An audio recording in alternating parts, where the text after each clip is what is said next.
자, 안녕하세요. 간접 연계 출제 대비 어떻게 가능한가? 그러니까 이 방법이 진리다.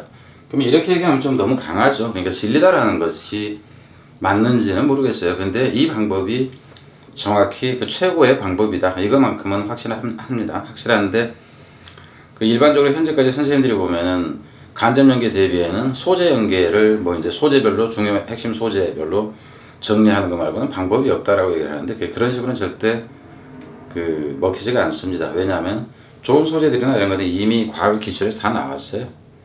그럼 과학 기출 입에서 지문을 가지고 학습하면 되지.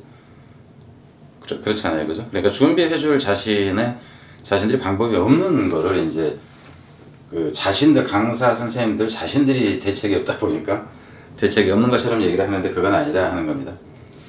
이제 그 간접 연계 출제 핵심 사항은 그러니까 제 나름대로 얘기를 할게요. 간접 연계에 대한 방법과 대책이 어려울 뿐이지 없는 것은 아니다 하는 거고, 대책이 없다고 기출 열심히 하라는 이 강사님들이 대책이 없을 뿐이다 하는 겁니다. 일반적으로 이렇게 얘기하는 선생님들이 계시더라고요.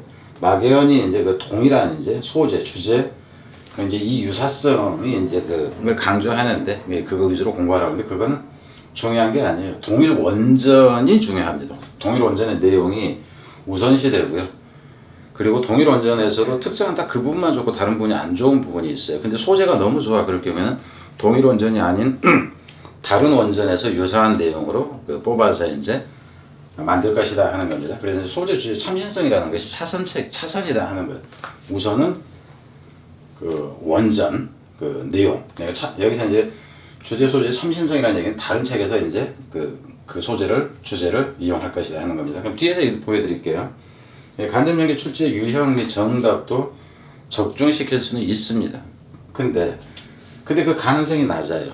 왜냐하면은 범위가 정해져 있지 않다 보니까.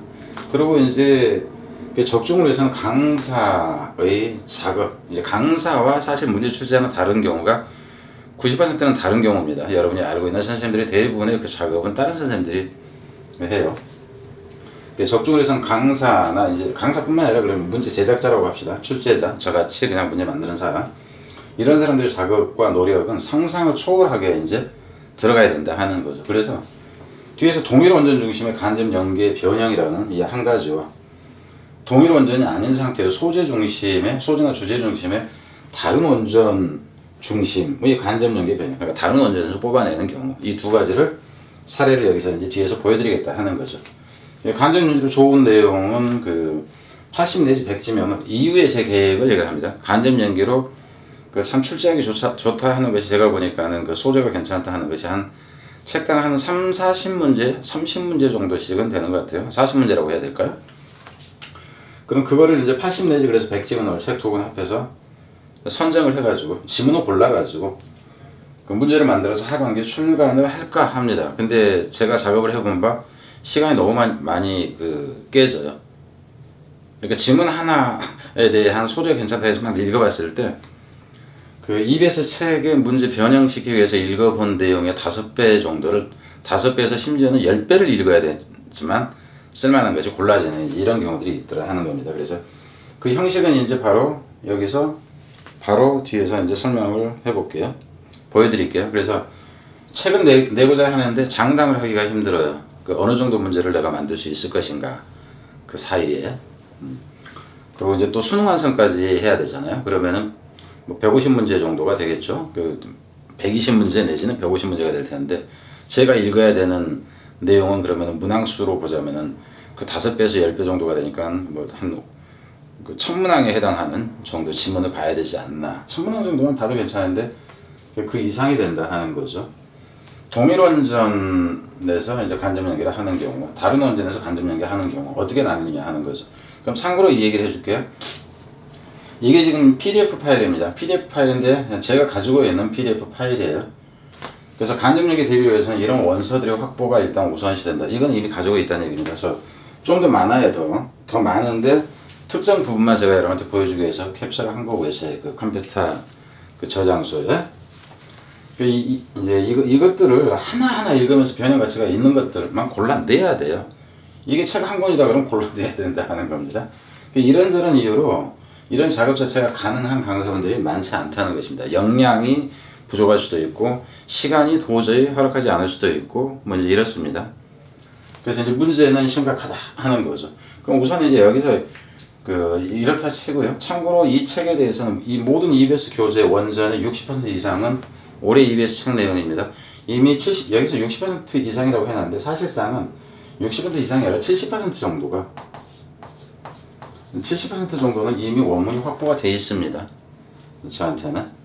원래 작업을 이제 제가 옛날부터 문제를 만들면서 하다 보니까 그래요. 그러니까 특정 학원에 이제 모의고사 출제를 하고 뭐하고 하다 보니까는 원전이 확보가 할 수 있다 그러면 원문을 확보를 하는 게 습관이고 이번 같은 경우는 특히나 EBS가 간접 연계로 이제 출제를 하겠다고 했기 때문에 처음부터 저는 그냥 다 다운을 받은 겁니다. 그럼 참고로 여기서 이렇게 얘기를 할게요. 이번에 더 시카고 가이드 투 커뮤니케이팅 사이언스 이렇게 나있는데 이게 지금 우리가 보려고 하는 이게 지금 EBS에서 다룬 문제예요. 그리고 이제 고난도죠. 고난도에 해당하는 문제인데 제가 여기 보면 Science and Non-Science and Liberal Education 그래서 이제 과학과 비과학이 일어났는데 이것을 제가 이거는 옛날에 가지고 있던 거예요. 그래서 참고로 여기서 얘기를 하자면 이 책 같은 건 시카고 가이드 투 커뮤니케이팅 사이언스라는 얘기는 여기 보이죠, 여러분? 여기 보이죠? 이거는 뭐냐면 이거는 지금 PDF 파일이고요. 이거는 제가 문제를 만들기 위해서 한글화 작업을 해놓은 겁니다. 그러니까 이렇게 되어 있는 거는 뭐냐면은 이 원서를 읽고 문제로 쓸만한 지문들은 한글로 이미 작업을 해놨다 하는 부분이에요. 그래서 이게 이제 여기서 일부러 보여줄 것이고요. 그리고 이 내용하고 이 내용하고가 사실상은 여기 지금 사이언스 보이죠? 여기 사이언스 보이죠? 사이언스. 이게 지금 이 두 개는 같이 겹쳐요. 근데 이거는 EBS 책을 보기 전에 제가 여기 보이죠? 그죠? 이제 이것의 원문 전체를 얘기를 하고 여기서는 제가 문제 만들기 괜찮은 것을 발췌해 놓은 것을 지금 얘기를 합니다. 보일래나 모르겠어요. 사이언스, 넌 사이언스 발췌라고 써놓은 거. 그래서 여기서 문제 만든 거를 뒤에서 보여줄 거예요. 그리고 참고로 이거는 그러니까 EBS 책이 오기 전에 제가 이미 확보돼 있던 것이란 얘기입니다. 좀 이따 얘기했지만 여기서 2014년에 문제가 나왔는데 정답률 오답률 84%인가 짜리 문제가 나왔어요. 그러니까 최고 난도의 문제인 거죠. 그래서 그 형태로 제가 만든 문제도 최고 난도에 가까운 문제다 하는 거고. 참고로 여기 이제 Sudden Influence라는 이 책이 있는데 여기 지금 Sudden Influence라는 이거 보이죠, 그죠? 이거. 여기 Sudden Influence라는 게 있고 여기 Sudden Influence가 라는데 이거 같은 경우에는 제가 이것도 원래 제가 이 책은 제가 200 몇십 페이지짜리인데 이 책은 다 읽었던가 반 읽었던가 그래요. 그러니까는 이게 이번에 EBS에 연계될 거라는 것 때문에 읽은 게 아니라 문제 작업을 하는 과정에서 이미 제가 읽고 있었던 책이 있어요. 읽고 있었던 책 아니면 읽었던 과장과 골랐던 거. 근데 이제 이놈은 왜 언급을 하냐면은 이번에 EBS 이거는 과거에도 EBS에서 2회 이상 취급됐던 거고 올해도 이게 수능하고 그러니까 영어하고 독해 연습하고 이 두 군데 각각 하나씩이 여기 지문이 인용된 것 같아요. 그래서 제 기억으로는 그러니까는 EBS나 이제 EBS 관련해서만도 4번 정도 이상이 언급됐다 하는 차원에서 얘기입니다. 그러니까 여러분이 보고 봐야 될 건 무슨 얘기냐면은 이 원전에서만 그죠?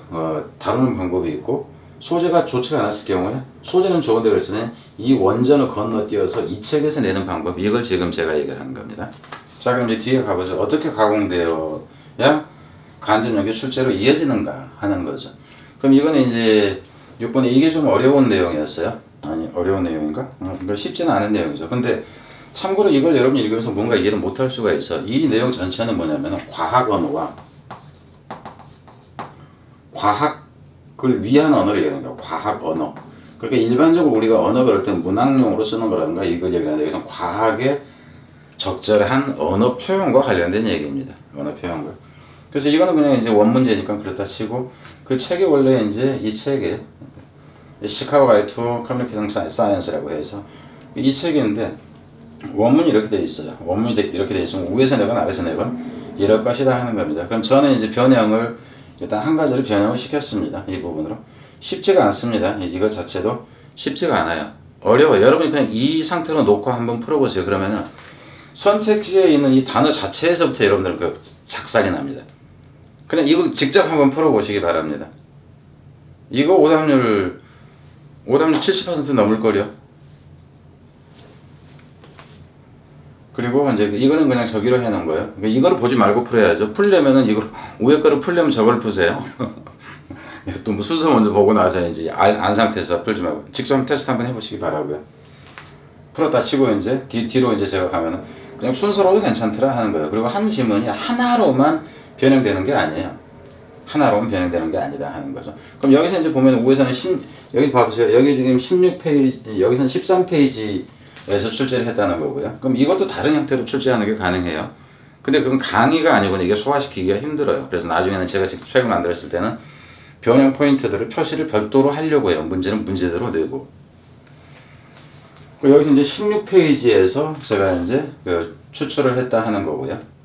소재를 연결을 여러분이 느낄 수 있는 것이어서 그렇습니다. 여기서는 16페이지에서 또 하나를 또 제가 뽑아냈다 하는 거예요. 그럼 우선 세 문제를 뽑아낸 거잖아요. 근데 여기 지금 뭐라고 써놨나? 근데 이제 봐봅시다. 그 동일 원전 또는 다른 지문이 3개가 더 있어요. 동일 원전에서 뽑아놓은 지문이 3개가 더 있습니다. 출제하기에 적절한 거예요. 근데 아직 안 만들었어요, 제가. 그래서 그거는 우선 빼놓고요. 이제 동일 소재의 다른 원전을 통해서 간접 연결을 한번 살펴보자 하는 거죠. 그러니까 문제는 여러분의 입장에서는 연결하는 건 분명히 느낄 수가 있어요. 근데 원전이 다른지 동일한지 자체를 느끼지 못하게 된다 하는 거죠. 그러니까 간접 연계가 적용됐다는 것을 분명히 느끼는데도. 그럼 이제 이 뒤에 나오는 것은 우선 이렇게 봐봅시다. 2014년에 수능에서 출제될 최고 난도의 그 지문이었던 겁니다.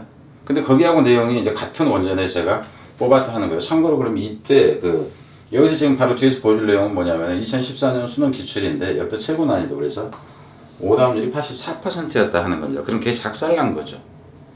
그러면은 이게 이제 실제 그 문제였다 하는 거예요. 아주 어렵습니다. 전체가 어려워요. 그럼 여기서 전체가 어려운데 여기서 저는 문제를 한 10문제 이상 제가 이미 만들어져 있어요. 이거는 만들어져 있는데 찾다가 귀찮아서 지금 덜 찾고 있는데 이거 이제 빈칸 이렇게 하나 해놨고요. 그럼 여러분이 이거 한번 그냥 살펴보세요.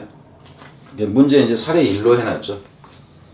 문제 하나를 이렇게 만들었다 하는 거고 또 하나 만들으니까 이제 변형 제가 정리한 것 중에서 있는 겁니다. 변형 이제 73번이라고 내 어느 공간에 있는가. 그럼 이거는 약간 내용의 차이가 좀 있어요. 좀 차이가 있는데 한 발짝 더 나가는 거예요. 그럼 이거를 보면은 이거 연결하고 느껴지지가 좀 않는데 이런 생각이 들 수가 있는 쪽이에요. 이것도 한번 풀어보세요. 전혀 쉽지가 않을 겁니다. 여러분이 그냥 보다 보면 이러잖아요. 그죠? 랜드라는 단어는 걸리는 학생도 있고 아닌 학생도 있고 이거 걸려버리죠. 업솔루시라는 단어가 걸려버리고 슈퍼시드라는 단어도 또 걸려버리고 이렇게 돼요. 그래서 이거를 적절하게 좀 더 쉽게 내는 방법이 있고 그냥 그대로 내는 방법이 있고 이래요. 근데 가능하면 저 같은 경우는 어려운 거를 배우게 하기 위해서 그냥 그대로 냅니다. 선택지 자체도 그다지 쉽지가 않아요. 이놈이 이놈 같고 이놈이 이놈 같고 막 이렇게 된다 하는 거예요. 직접 한번 풀어보세요. 2개만 지금 보여주는데 다른 거는 이미 만들어진 것들을 찾기가 귀찮아가지고 그냥 제가 저기를 했습니다.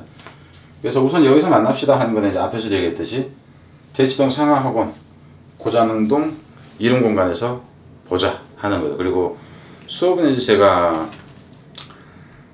중간중간에 간접 연경 지문을 줘서 읽어보게 할까라든가 이런 계획은 이제 나름대로 가지고 있는데 천천히 다른 영상으로 찍어서 올리든가 좀 이제 이럴까 생각 중이에요. 오라고 사정하지는 않습니다. 수업 강도는 좀 셀 것이다 하는 거고 고급스러울 것이다 하는 거고 다른 강의와는 상당한 차이가 있을 것이다 하는 거. 이 정도는 보여드리죠.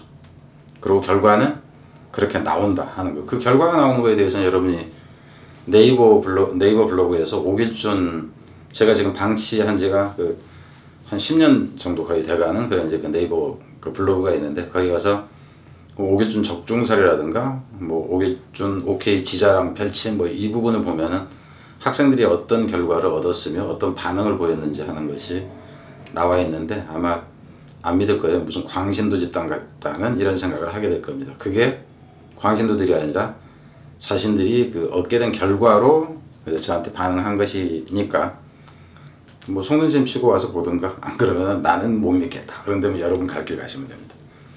자, 하여튼 열심히 해서 좋은 결과 얻기를 바랍니다.